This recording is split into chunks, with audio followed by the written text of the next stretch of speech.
دیوبندی مسلک کے عالم مولانا یوسف بن نوری صاحب، یوسف بن نوری اس کے صدر تھے، دیوبندی مسلک کے عالم، اور دیوبندی مسلک کے عالم یوسف بن نوری صاحب کی صدارت کے نیچے یہ سارے اکابرین اور قائدین اہل سنت تھے یا نہیں تھے؟ حضرت خواجہ شیخ الاسلام قمر الدین سیالوی ان کی صدارت کے باوجود نیچے ساتھ تھے کہ نہیں؟ مولانا شاہ احمد نورانی صاحب تھے کہ نہیں؟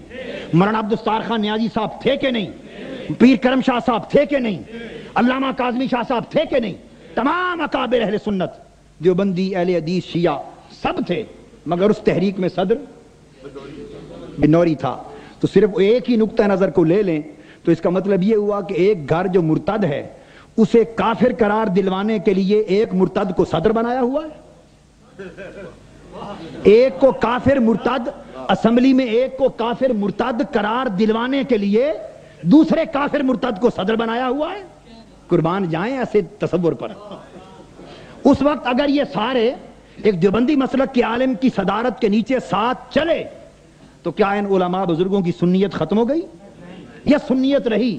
جو شیعہ تھا وہ شیعہ رہا، جو سنی تھا بریلوی بریلوی رہا، دیوبندی دیوبندی رہا، اہل حدیث رہا، مگر چونکہ مشترک کاز تھا تو سب اکٹھے ہو کر چلے، مقصد حاصل ہو گیا۔ مقصد تاریخ اٹھائیے، جب سب اکٹھے ہو کر چلے، مسالک کی بات کر رہا ہوں، سارے مسالک دیوبندی بریلوی اہل حدیث اہل تشیع شیعہ جب اکٹھے ہو کر ایک قوت بنی اسلام کے مقصد کے لیے، ناموس رسالت کے مقصد کے لیے، نظام مصطفیٰ کے مقصد کے لیے، پاکستان کے قیام کے لیے جب اکٹھے ہو کر چلے، اجتماعی قوت بنی، مقصد حاصل ہو گیا۔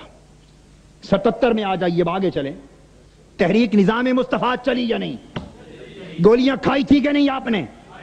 اس میں اہل سنت، علماء، اکابر، جمعیت سب شامل تھی کہ نہیں؟ صدر کون تھے؟ مفتی محمود صاحب۔ کس مسلک کے تھے؟ دیوبندی مسلک کے عالم مفتی محمود صاحب صدر۔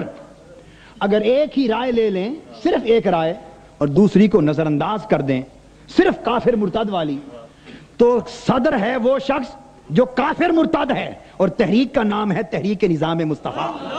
قربان جائیں آپ کی سمجھوں پر، تحریک ہے تحریک نظام مصطفیٰ، اور اس کا صدر وہ ہے جو کافر مرتد ہے۔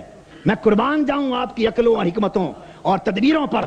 خدا کے لیے ہوش سے کام لو، فہم اور بصیرت پیدا کرو۔ کہاں جا رہے ہو؟ امت پر کیا بیت رہا ہے؟ کس طرف جا رہے ہو؟ اس وقت اگر ایک دیوبندی عالم مفتی محمود صاحب کی صدارت سے سنی علماء، اکابر، قائدین، اکابرین اور ساروں کے مسلک میں فرق نہیں پڑا، شیعہ رہے، اہل حدیث رہے، بریلوی رہے، دیوبندی ایک مقصد کے